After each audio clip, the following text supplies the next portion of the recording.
We are so blessed here at Elements to have an amazing pastor. And so the leadership team wanted to just give you something really special to honor you. And in the back tonight, you know, if you want to honor Leila, one of the ways we've chosen to do that is providing some free babysitting. So I have some babysitting coupons back there. If you feel led, sign up 1, 2, 3, 4. Give them a night out. Give Eric and Leila a good night out for free. And just bless them. There's also some little cards you can give them at date ideas. And I want to have Rochelle come up. And she has an encouraging word for Leila tonight. So I'm just going to share like a spoken word, I guess, for Leila. And I hope this encourages you, Leila. So Leila, how do I sum you up? There are many words I can say, but I hope these words I have chosen would encourage you today. You are many things to many people. You are a friend. You are honest and comforting. You bring invitation fully and challenge wholeheartedly. You are family to those of us who have moved away from where we've known, allowing us into your sacred space. You are a fearless leader, overseeing the growth of Elements, both present and future. And you are a pastor. You continually lead us and encourage us into God's calling, and it is our privilege to follow you. You are strong, powerful, and a force to be reckoned with. I've often heard it said, be the type of woman that when your feet hit the ground, the devil says, oh crap, she's up. And honestly, as cliche as that once sounded to me, I've never seen a woman who embodies that more than you. It is no doubt that your lifestyle causes grief to the enemy and brings great joy to the Father. Your span of influence reaches far with the people in this room and the many that you have heard you speak. There is a presence about you, one of honesty, vulnerability, and obedience to the Father. And it is no surprise that you have inspired us to do the same. Thank you for fighting for me in prayer when I have tough days, encouraging me and pressing in, and reminding me often of how loved I am. And I am not the only one who has influenced us so deeply. Among Elements, people near and far, I hear the clamor about you, how you give great gifts and encourage everyone. Even as I write, I feel God stir me to tell you, if you ever wonder what you have done in your life, just look at the people around you. I have truly been challenged by your vision, and I remember when I first heard about you, talking about discipling many people through discipleship huddles, and you said that to a room of 5 to 7 people, and to be honest, it was hard to believe, but I believed you because it was you. And look at where we are today. Because of you, Elements has grown dramatically in the past, and not by just attendees, but by many disciples. And we are currently here because of you, because of your leadership, and we are blessed to call you our leader at Elements. I'm sure I can go on and on about how amazing you are, and there's no doubt to most of us that there's a list that will never end. But I wanted to let you know this last thing. I know how often you've said that you have to work on loving others, but honestly, that really surprises me, because I've seen how you have loved me, and not just me, but everyone in this room. I've received more encouraging letters, Facebook posts, and wonderful gifts from more than anyone else since moving to Colorado. I see how often you look to encourage and build people up. I have learned so much from the way you love, mainly just to be intentional, and what a difference that makes. I've often heard from many in this room that what awesome gifts they have from you. It means a lot to me, and I know to Elements that you personally care for each and every one of us. Thank you for being intentional with us. I love you, Leila, and I pray today you would know how wide your impact is and how much we love you.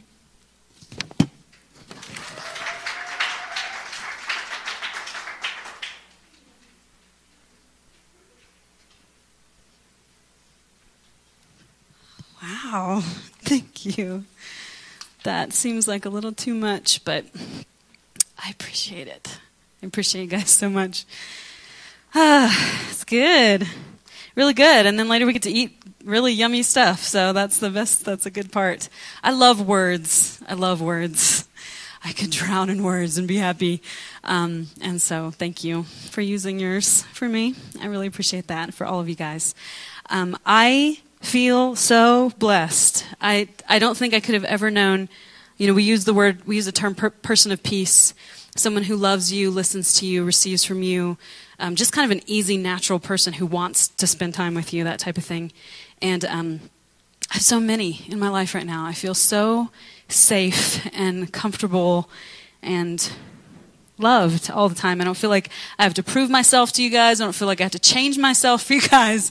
Like you just love me wholeheartedly. I get the impression that if I could just keep going after God and he changes me by the minute, pretty much, then you guys are happy with what you got. So that is not always the case, and it hasn't always been the case for me. So I'm so blessed to be your pastor, really. And I feel like if I can serve, the better I can serve, the better I can lead.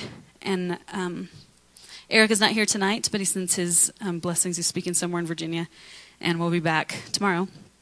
But he appreciates you guys too. We both really, really do, and love our church. Everywhere we go, we talk about it.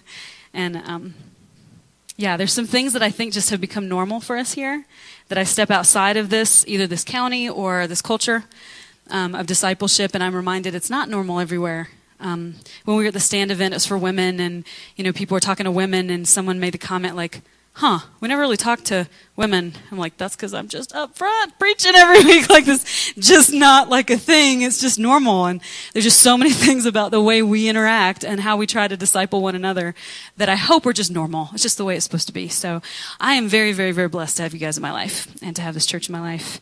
And that is kind of what I want to talk about tonight, service, because leadership is service. It is serving. It's just that a leader is the first one to do it. That's the point of any sort of leadership. Somebody decides, let's do that, and moves, and other people decide whether they feel like that's a worthy place to go or not. And if it is, then they come along too. When I think about the idea of service, and this has been a message that's been on my mind for a while, and tonight just seemed right, I was thinking about, Eric really loves tennis. And I was thinking the idea of serving a ball, which is odd, I started thinking about, why do they call it that? Because I think of service as something that makes you feel good. It's like a favor or something that you do. And it's not a favor when a ball is hurtling at your face, like 85 miles per hour or whatever they do in the pros. But the idea behind serving a ball is that the ball is in my court, literally, and I'm initiating it towards somewhere else, right? I have the power in that moment to serve it to someone else. And this week I've really been pondering a lot the idea that when we serve, we're in a position of power to give something to someone else. I don't think we always think of service like that because of things like, fairy tales, Cinderella. Let's just go with Cinderella. The Cinderella, I love the version that they came out with last year because it's got some really good messages. But, when we think of Cinderella, we feel really bad for her when she looks like this, right? She is having a hard time, having a hard life. Nothing is fair. Now, this sweet, lovely girl is doing her best to keep a great attitude and move forward in life. But this is not where we want to see Cinderella, right? Scrubbing floors, not glamorous. Tattered clothes. Now, the deal with her is that she's serving outside of her will and what she wants to be doing, and she's serving really nasty, mean people. So that's there. But, when we think about her in this place, that is not a fairy tale, right? The fairy tale comes around when she ends up in the palace like this. Right? She's got the blue dress from the cartoon. It's really large. And the palace with all the gold. And we look at this and we're like, that's where she should be. She should be happy. She should be in authority. She should be honored. She should not be scrubbing floors. Now, obviously, there's a lot of nuances to a story like this, so I'm not trying to down Cinderella or the story. But if you think about it, we're kind of always getting these messages that serving is not really what we're going for, right? It's like nobody really thinks out of these two people, the one on the left is the one that I would like to be, right? All the time we're getting messages about this. There's a show called Downton Abbey that's about servants and the lords and ladies. And if you just want to throw that picture up, it's, here's some of the servants, the people who serve. And the thing with a show like this, again, it kind of reminds us there are a lot of people who are in a vocation or have a lifestyle of service who don't really want to be. Like if they could choose something else, they would. Which is legitimate. I mean, you know what I'm saying? I'm not saying that has not been there throughout history. It's different when you have to do it for a living, when you have no other option. But I think it has gotten into us somehow that serving is not valuable and it's not powerful in some way. And that's just not true. That's not the way Jesus saw it at all. He saw service as something that someone who is more powerful goes out of their way to do for someone else. Not because they have to, but just because they want to. Just because they delight in it. Matthew 20, 25 through 28. Jesus is in the middle of the story. We'll go back to the full story later, but It says Jesus called them together. This is his disciples, so his 12 and whoever else happened to be around, and said, "You know that the rulers in this world lord it over their people, and officials flaunt their authority over those under them. But among you, it will be different. Whoever wants to be a leader among you must become your servant, and whoever wants to be first among you must become your slave. For even the Son of Man came not to be served, but to serve others and to give his life as a ransom for many." Now, this is very, very, very revolutionary. I know a lot of us, we've heard this so many times, or we've read this so many times. Sure, the Son of Man came to serve, not to be served. This is crazy in this day. Like, crazy. We read a passage earlier this week in some huddle.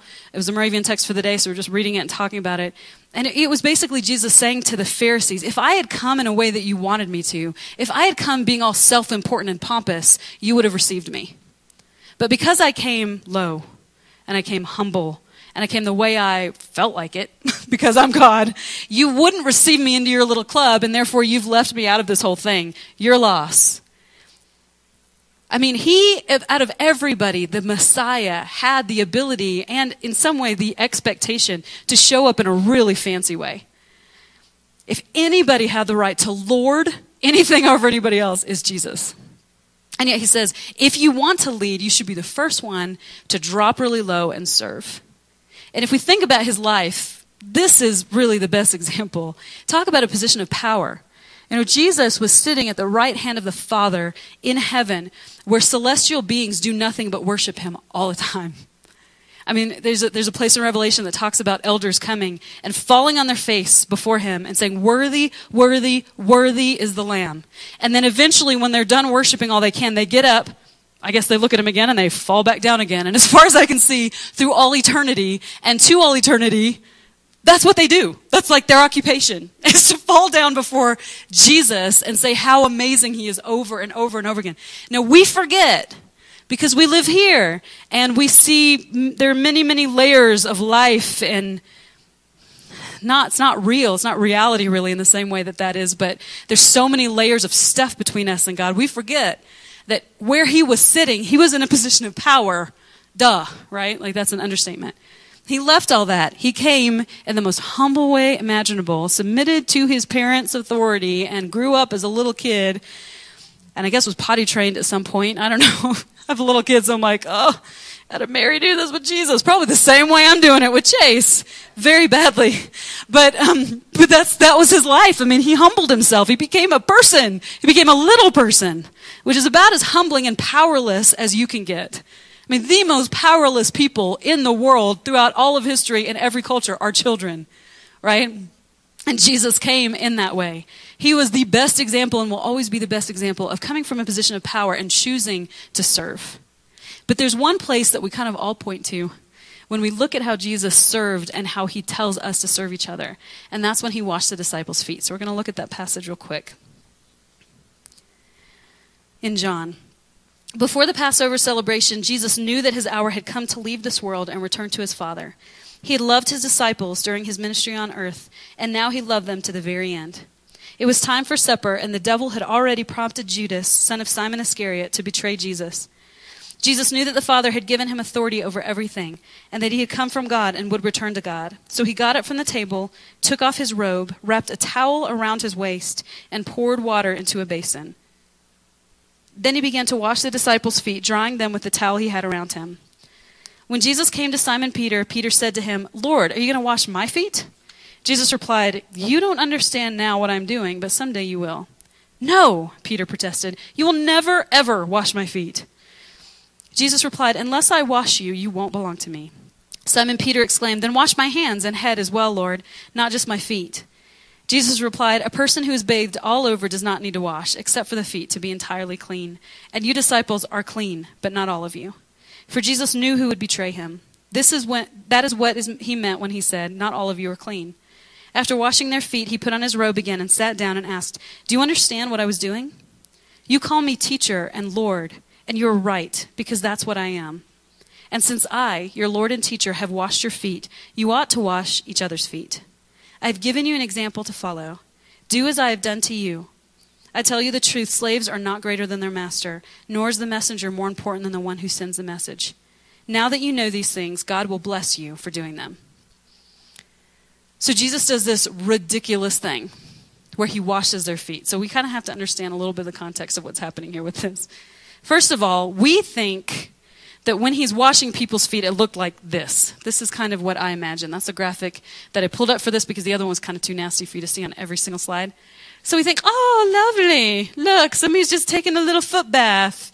And someone is just like plotting water on them. And they've got their got their watch on and their nice little bracelet and rings and stuff. It's just a glorious, beautiful graphic. When actually in the day it looked more like this. This is what their feet look like all the time. And this. That is a reality of life in that part of the world in this day. Because they wore open-toed shoes and they walked everywhere. And there's dust, and there's mud, and there's animal junk. And everywhere you walk, there's nasty stuff going on all over the place. And we think of, I'm sitting in a chair where my feet are hanging on the floor, and, my food is 4 feet above it or something. That's not how they ate back in this day either. It talks about John reclining on Jesus and the disciples reclining as they ate, because everything in that day was brought low to the ground. It was almost like a mini platform that they put food on. And so people would lean back as they ate. Their feet were right there. Okay? So it's not like now where you can get away with really smelly feet because they're under the table and nobody's going to notice. It's you're going to have a hard time eating if that's kind of in your face. And so it was customary that they would wash their feet, sometimes before every meal, but always before the main meal. And especially if they had guests or were around other people, that's the time that they would take to do this. So in really wealthy areas or with people who had a lot of servants, the lowest servant would wash people's feet as they came in. Okay, so it was a measure of hospitality. It's kind of like saying, can I get you a cup of water these days, right? Or something that you need, was to say, oh, let me provide something for you. In fact, I'm just going to kneel down. I'm going to wash your feet because they're nasty. And nobody wants to see that in the room you're about to go to. And by the way, that's my job. I'm the lowest servant in the house. There are levels to servanthood in a lot of places when you have multiple people, and the lowest one got to do this. If they weren't wealthy enough to have a servant, and they would leave a bowl of water and a towel sitting there, and you washed your own feet when you came in. But everybody did this. This was just a custom all the time. So when Jesus starts doing this, you kind of get the impression that nobody has washed their feet. Certainly nobody's gone out of their way to wash anybody else's. Now it looks like for this particular meal, they've kind of rented a space or borrowed a space or something. So most of the time they're going into someone's oikos, someone's extended family, household, when they're doing something. But for this, they didn't. They went and found a place to have this supper. And so there wasn't really a servant probably around to do that. But they didn't really do it for themselves. And you notice, they didn't really do it for each other. Right? So Jesus is the one who gets up. He ties a towel around his waist. He kneels down. And can you imagine? I don't know how long it took. Okay, this is not like a quick dealio. Let's keep everything moving quick. This is this could have taken a super long time. You're talking about 12 people, including the person that he already knew was going to betray him, right? He is kneeling down and not blip, blip, blip, but washing their feet. Then drying it off, caring for it, pat it with the towel, make sure everybody's happy, move on to the next guy. Crazy stuff. So in this culture, it was kind of normal to see this thing happen. It was very abnormal and probably never happened that a rabbi did something like this. That's why he's like, hey, you call me teacher and Lord, and you should, because I'm awesome, right? Okay? There's such a thing as authority. Jesus had it. He never denied it. He wasn't like, no, I'm just some average dude. He's like, no, I'm the Messiah. It's a good thing that you're listening to what I say. Get behind me. That's where disciples go, etc. But he also said, hey, I'm doing this to show you. I'm laying aside my authority and the ability that I have to never, ever, ever touch any of your nasty feet. I have the ability and the right. It's not like everybody was sitting around thinking, I wonder if Jesus is going to get up and do this. That would be super cool. What a great story. Nobody was thinking this would happen. He could have easily cruised by this with a few words about how they need to serve each other. Instead, he provided an example of doing the most menial task that he could find to do in that culture in that day. Something that very clearly they had not decided to do for one another. And he did that for them. And he said, this is how you are supposed to love each other. And there's evidence that the early church started practicing this. In fact, I came from a church, a super old school holiness church in Alabama, that still did this. So they considered it not a sacrament exactly, but like a good practice almost, where they would have foot washing services. And the idea was you were going to humble yourself And a lot of times often it was the younger people like me doing that for the elders because you're like, oh, you're so amazing. I don't know what I'd do without you in my life. And then they would turn around and do it for everybody else. It was kind of crazy, kind of weird, you know what I'm saying? But also kind of cool. Like the imagery of it now, the reason it's kind of weird is because we don't do that, right? We all wear sneakers and boots, and there's not really the same symbolism to it. We don't have nasty crusted up feet like that. So it's almost like trying to take that and move it into this culture. So it didn't, probably didn't last that long. And we're not going to do it here. So don't be worried. You're like, where are the bowls? Someone bring out the bowls of warm water and the towels. Oh, forgot them, Leila. Sorry. We're not going to do that here. But the idea of it, the early church did do this because they still were in that culture. And we find evidence even up to 100 AD where leaders, especially the leaders, would do this. It became such a practice that if there were wealthy people hosting, they would set aside their servant and sit down and wash the feet of the guests that came in. Because in the Christian culture, in the early church, it became such a beautiful thing. This was such a beautiful model of what Jesus did that people would go out of their way to follow his example, to imitate, right, what he had done. Now, in our culture today, we've got to find different ways to do this because it doesn't make a whole lot of sense to just take that and overlay what we're doing. And that's the job for you tonight, is to be able to walk away tonight and say, Jesus said that every disciple should be doing this for each other. I'm not going to take off Keaton's shoes, toss them in the back, and, go for that. So how do I do that for him? How do I serve him in that way? How do I turn around to the person beside me and make sure that I'm able to do that? Here's the thing that I've learned about servanthood. We will never do it if we're in competition with someone else. I don't know if you've ever noticed that. If I want to be first chair, I don't want to play second fiddle.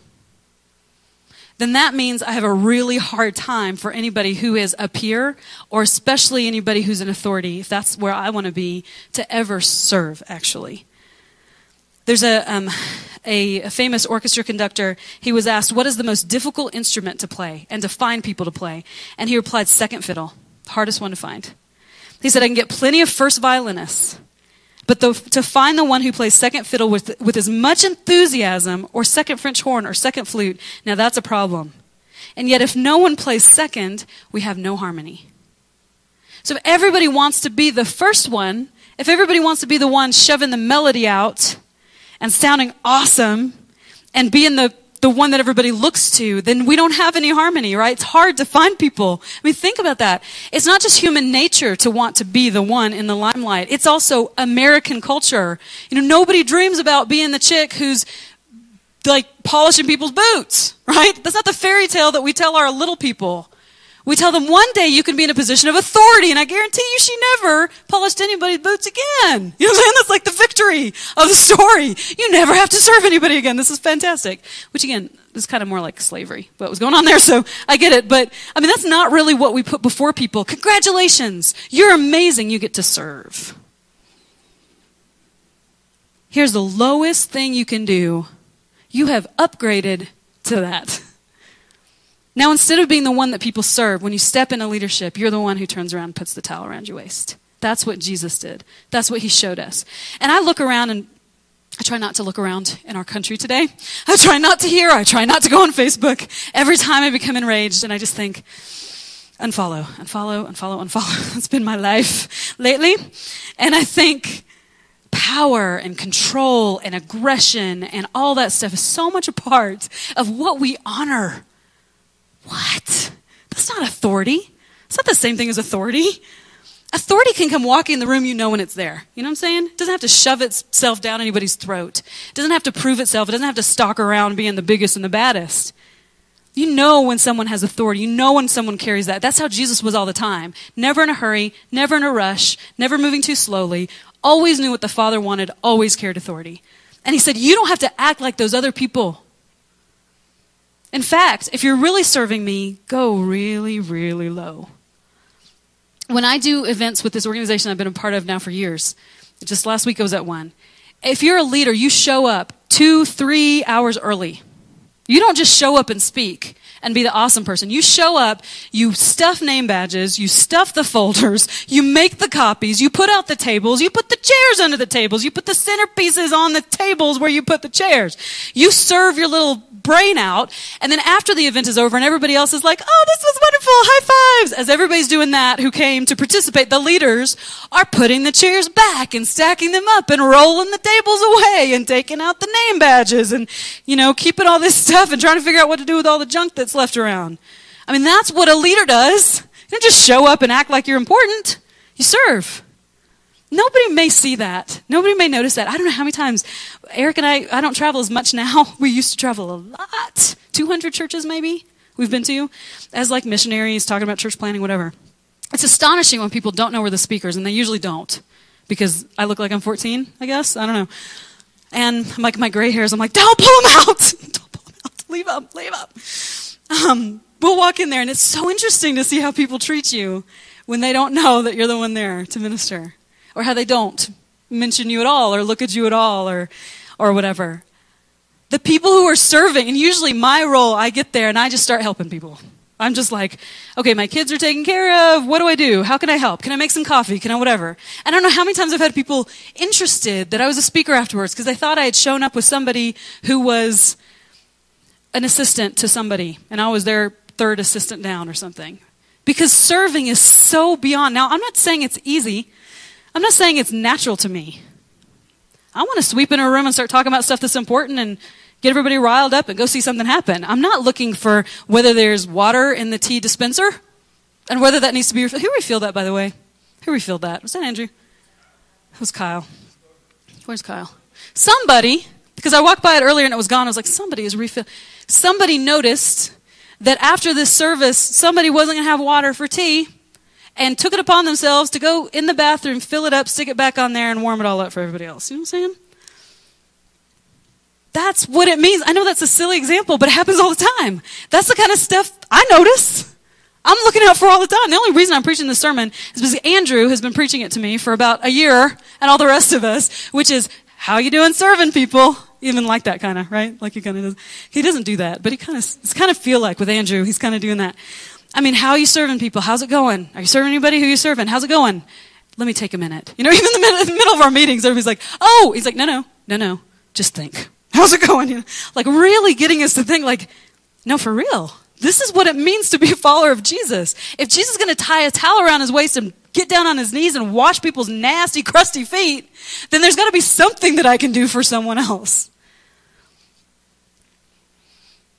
In John 3:22, we see an example of someone who played second fiddle really well. You know who couldn't play second fiddle?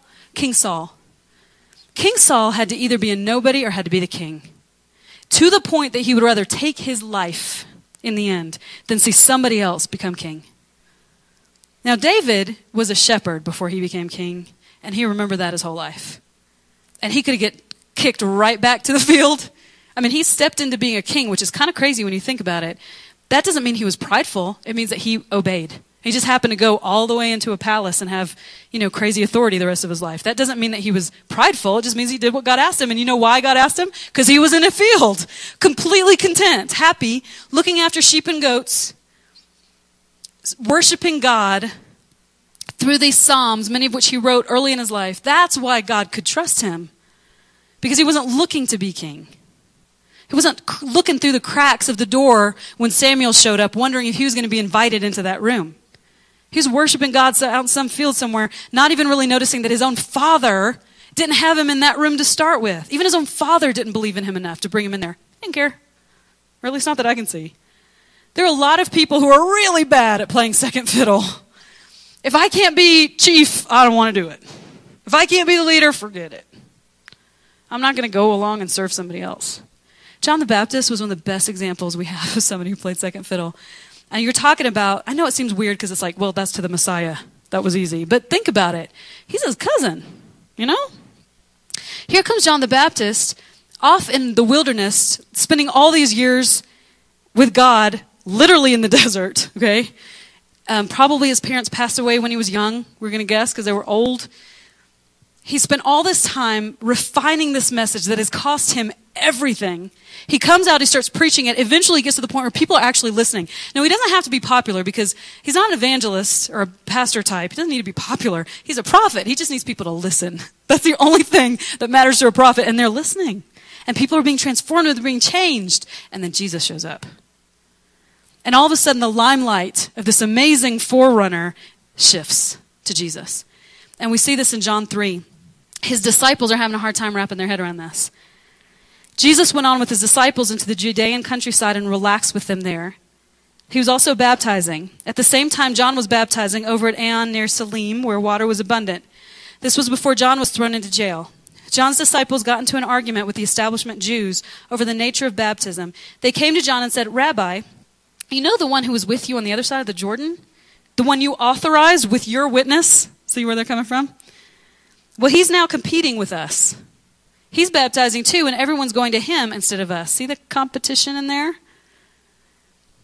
No. We're following the really cool one. In fact, Jesus would not have any authority if you hadn't given it to him.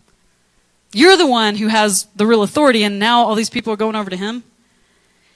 John answered, "It is not possible for a person to succeed," and I'm talking about eternal success, "without heaven's help. You yourselves were there when I made it public that I was not the Messiah, but simply the one sent ahead of him to get things ready.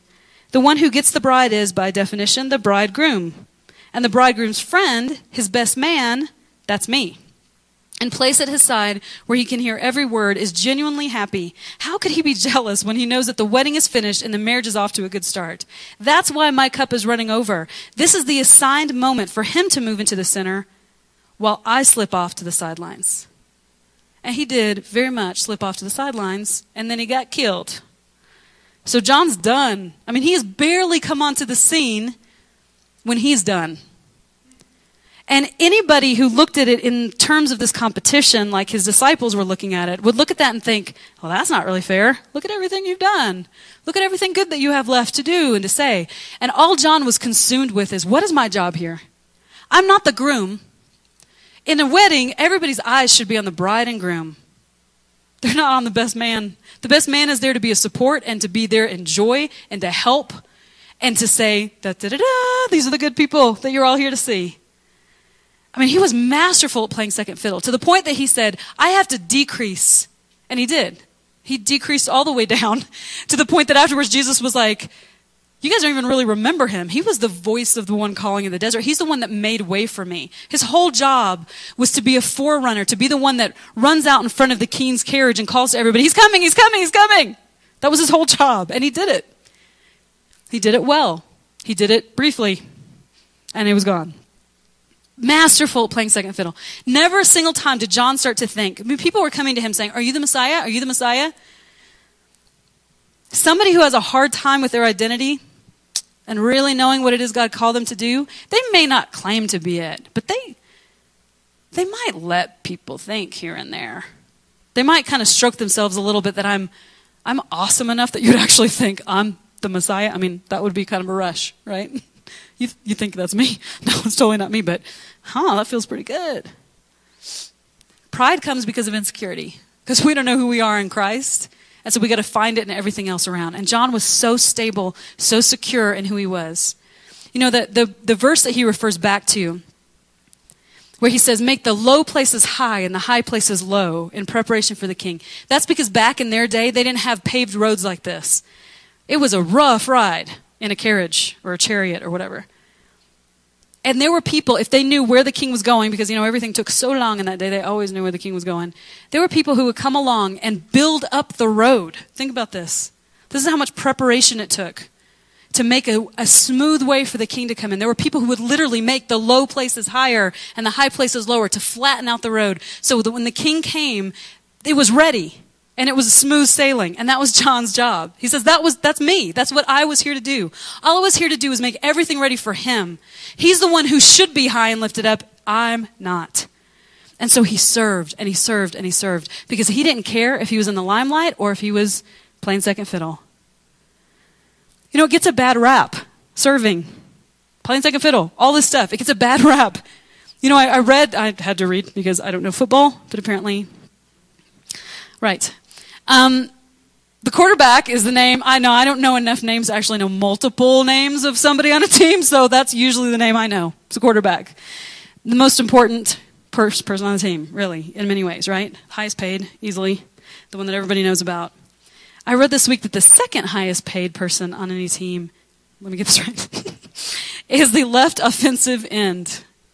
Did I get that right? the person who covers the quarterback's blind side. Because if nobody covers that blind side, the dude is no longer anymore, right? The really magnificent MVP that everybody knows about, he turns to the person who plays that role and is like, "You're my MVP because without you, I'd be flattened every single game." It's hard to find them. I heard 300 pounds. They're looking for all these things that they have to look for in this person. Hard to find, and to have somebody that they can trust with that role. But a lot of people don't know who that person is on the team. They're not necessarily, their name is not the one in the paper when they win a game. But think about how valuable that is. Those are the type of people that God needs. Now, it doesn't mean you're never going to be the person. It doesn't mean you're never going to be the quarterback. It just means that until I am the quarterback, I'm going to play every other role God needs me to play and do it joyfully and do it well and serve my guts out.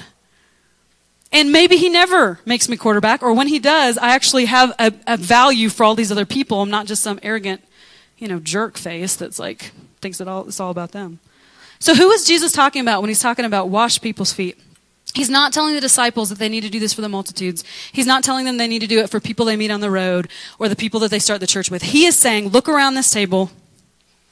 These guys that you know really well, they have been traveling together for 3 years, okay? It's not like they go to the office and come back at night to their normal lives. They've been on the road together for 3 years, and I can guarantee you, crud comes out, right? You get to see who people really are. It's not like this was all pretty and nice and like, we call it D1, honeymoon phase. First stage of a disciple, yay, everything's perfect! They've been through some disillusionment with each other by this point. And he's like, I want you to turn around and look at who's around this table, and I want you to wash these guys' feet. And you know what I found? Sometimes we can grasp serving someone who we feel like is an authority over us.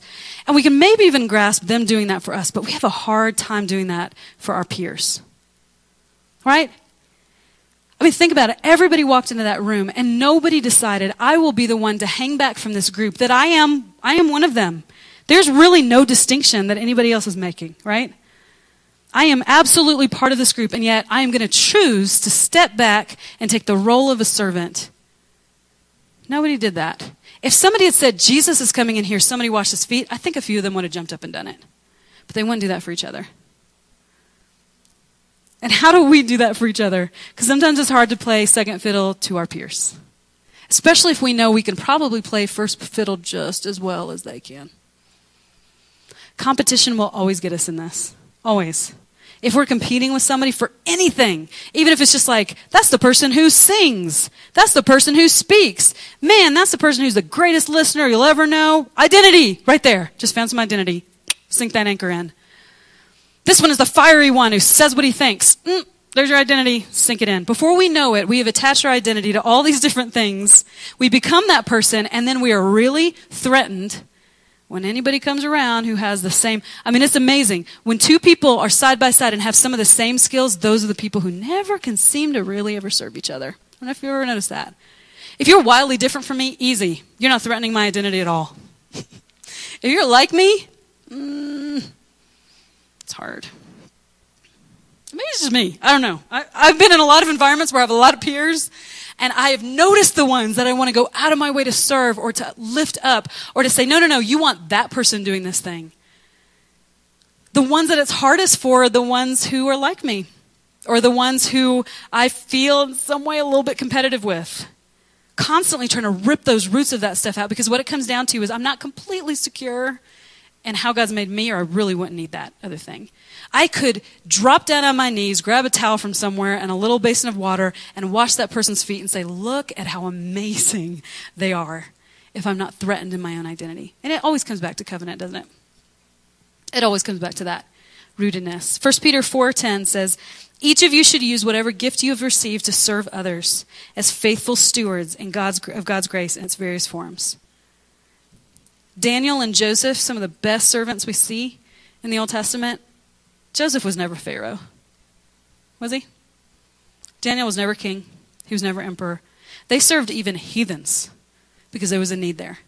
And they did it joyfully. They did it gladly because that's where God put them. They did it with all their hearts. Now that story that we read in the beginning, I just want to provide some context for it. Matthew 20 through 28. Then the mother of James and John, the sons of Zebedee, came to Jesus with her sons. She knelt respectfully to ask a favor. What is your request? He asked. She replied, in your kingdom, please let my 2 sons sit in places of honor next to you, one on your right and the other on your left. But Jesus answered by saying to them, you don't know what you're asking. Are you able to drink from the bitter cup of suffering I'm about to drink? Oh, yes, they replied. We are able. They're still in D1. They actually think that he's going to be lifted up as some sort of king right now, and they're trying to get in early and get their little, calling it, shotgun. No, this is my spot. Don't get my spot. He's going to be awesome. We can see it. He's going to totally overthrow everything, and we're going to be the dudes that get to sit on his right and on his left. And he's like, I see your future because almost every single one of you are going to die for your faith, within a few decades. And he says, I don't think you know what you're asking. They don't know what they're asking. He knows they'll be able to handle it. So he's like, yeah, sure, you're going to drink from that bitter cup. He says, but I have no right to say who will sit on my right or left. My Father's prepared those places for the ones he's chosen. When the other 10 disciples heard what James and John had asked, they were indignant. Now think about this. Who are the really fantastic people in this story? Nobody! Because James and John had the gall to ask their mother to go talk to Jesus about them being really important. The other 10 weren't like, they'd be awesome at that. Culture of honor. Let's lift them up. Let's tell them how great they'd be on Jesus' right and on Jesus' left. They're like, jerks. What is wrong with them? Trying to call shotgun on something that ridiculous. What are you thinking? They were indignant. You know why? They wanted to be the ones to sit on Jesus' right and Jesus' left. They're competing with each other, and you see this over and over again. And then that's when we lead into when Jesus called them together and says, you know that the rulers in this world lord it over their people. He says, listen, guys, you're going to see examples of this again and again and again in the world. You're going to want to assume that when you've really made it is when you're in that palace and you never have to do anything unpleasant again. You're going to think that when you made it to the very top of the free world and can do anything you want, you have made it. And that's where you always want to be. But what I'm telling you is, that's how people act when they don't know God. And when they do, they lower themselves all the way down to the floor, as low as they can get as servants. So I'm going to have Keaton come forward. We always do a song at the end just for a time of reflection. There are some notes and stuff on the back of the bulletin, so if you want to jot anything down there, you're fine too. Here's what we want to be asking. How am I serving people? Where am I serving people? In what manner, with what attitude am I serving people? Is there anybody in my life that I refuse to serve? That's what we call kairos, which is an opportunity where God is saying, ding, ding, ding, ding, deal with that. It's an opportunity to grow. Because if there's anybody we won't serve, we're not secure. Most of the time, it's easy. We're all pleasant, wonderful people, really. I mean, look around the room. These are easy people to serve. So you start with people who are kind of easy, but who you've never actually thought, I could go out of my way to do this thing for this person. You start there. You start to build it. And then you work toward the harder and harder people later on, right? When you've got some competency and some confidence to say, I can actually do this. I can lower myself. I know that I could be doing what that person's doing, but I'm choosing not to. I'm choosing to step back. Because authority goes where it wants to go. You cannot put a cap on that thing. It's not like people aren't going to see it. They see it through service. They see it through humility. They see it through love. Not through self-promotion.